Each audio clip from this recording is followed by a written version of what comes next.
আপনি কি কখনো ভেবে দেখেছেন, যখন নবী আদম, নূহ বা মুসা আলাইহিসসালাম আল্লাহর বার্তা প্রচার করেছিলেন, তখন ঠিক ভারতবর্ষে কারা শাসন করেছিল? আজ আমরা ইতিহাস ও ধর্মগ্রন্থের সময়রেখা মিলিয়ে জানব নবীদের সময়কালে ভারতবর্ষে কোন সভ্যতা, রাজ্য বা রাজা বিদ্যমান ছিল। চলুন সময়ের স্রোত বেয়ে কয়েক হাজার বছর পেছনে ফিরে যাই।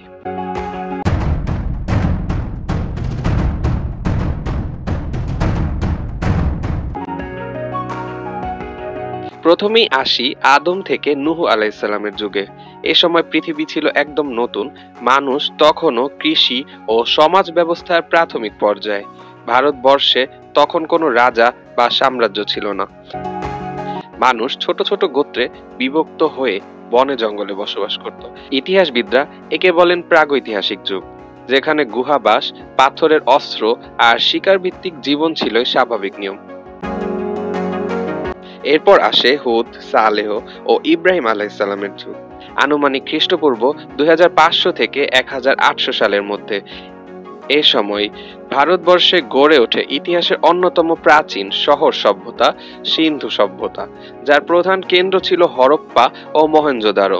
এই সভ্যতা ছিল অত্যন্ত উন্নত, সুপরিকল্পিত নগর ব্যবস্থা, পাকা রাস্তা, ড্রেনেজ সিস্টেম এবং বাণিজ্যিক সম্পর্ক সবই ছিল। তখন কোনো একক রাজা ছিল না, বরং প্রতিটি শহর ছিল স্বশাসিত নগর রাষ্ট্রের মতো। অন্যদিকে মধ্যপ্রাচ্যে তখন ইব্রাহিম আলাইহিসসালাম আল্লাহর বার্তা প্রচার করেছিলেন। মানবজাতির ঈমান ও তাওহীদের নতুন দিগন্ত উন্মোচিত হচ্ছিল। এরপর মুসা আলাইহিসসালাম ও হারুন আলাইহিসসালামের সময়, প্রায় খ্রিস্টপূর্ব 1300 থেকে 1200 সাল, যখন মুসা আলাইহিসসালাম ফেরাউনের হাত থেকে বনী ইসরায়েলকে মুক্ত করেছিলেন, তখন ভারতবর্ষে শুরু হয় বৈদিক যুগ। এ সময় ভারতীয় সমাজ গড়ে উঠেছিল ব্রাহ্মণ ধর্মের ভিত্তিতে। যজ্ঞ, বেদ পাঠ, দেবতার উপাসনা শুরু হয়। রাজনৈতিকভাবে এটি ছিল জনপদ ভিত্তিক সময়, যেমন কুরু বা পাঞ্চাল রাজ্য।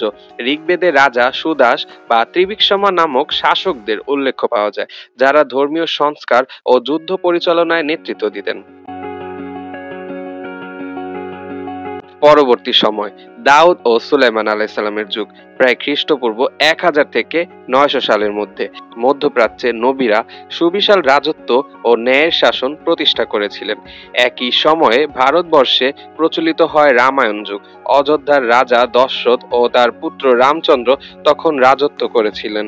এ সময় ভারতীয় সভ্যতা, রাজনীতি, নৈতিকতা ও ধর্মীয় চিন্তায় এক নতুন মাত্রা পায়। রাজ্যগুলো একত্রিত হতে থাকে এবং বৃহত্তর রাজ্যের রূপ নেয়।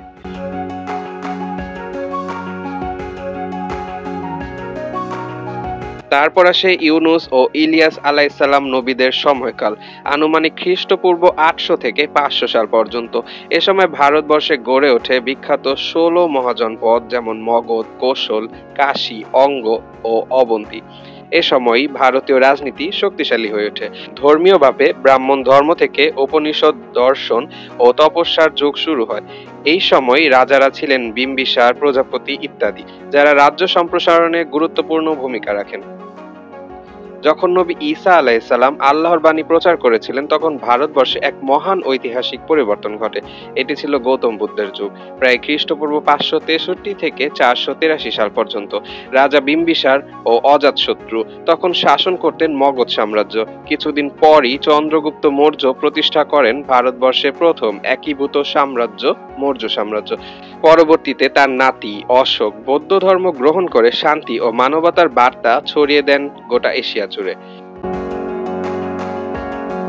অবশেষে আসি নবী মুহাম্মদ সাল্লাল্লাহু আলাইহি সাল্লামের যুগে, 570 থেকে 632 খ্রিস্টাব্দের সময়কালে, যখন মক্কা নগরীতে নবী করিম সাল্লাল্লাহু তাআলা আলাইহি সাল্লাম ইসলামের আলো ছড়িয়ে দিচ্ছিলেন, তখন ভারতবর্ষে শাসন করেছিলেন সম্রাট হর্ষবর্ধন, যিনি 606 থেকে 647 খ্রিস্টাব্দ পর্যন্ত শাসন করেন।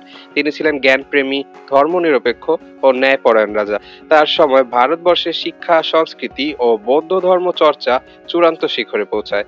দক্ষিণ ভারতে তখন চালুক্য, চোল ও পল্লব রাজবংশ তাদের শক্তিশালী সাম্রাজ্য গড়ে তুলেছিলেন। যদিও তখনও ইসলাম ভারতবর্ষে প্রবেশ করেনি, তবে আরব বণিকদের মাধ্যমে ইসলামী প্রভাব ভারতের উপকূলে আসতে শুরু করেছিল, যা ভবিষ্যতে ভারতীয় ইতিহাসের এক নতুন অধ্যায় রচনা করে।